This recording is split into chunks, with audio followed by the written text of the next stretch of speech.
धानोरा कोकाटे गावात एक मोठी दुर्घटना होता टळली। क्लीन मॅक्स सन पॉवर लिमिटेड कंपनीच्या मनमानी व निष्काळजी कारभारामुळे गावातील नागरिकांमध्ये तीव्र संताप व्यक्त केला जात आहे।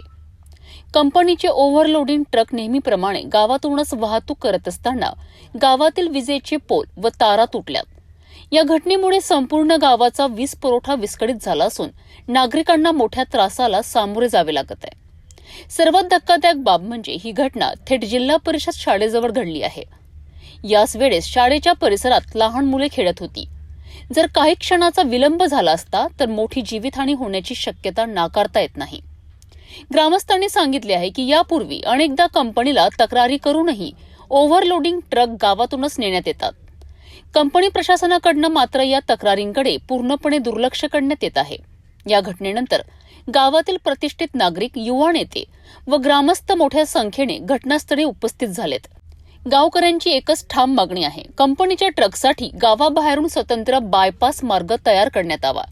जर कंपनीने वेळीच दखल घेतली नाही तर भविष्यात आंदोलन करण्याचा इशाराही ग्रामस्थांनी दिला आहे।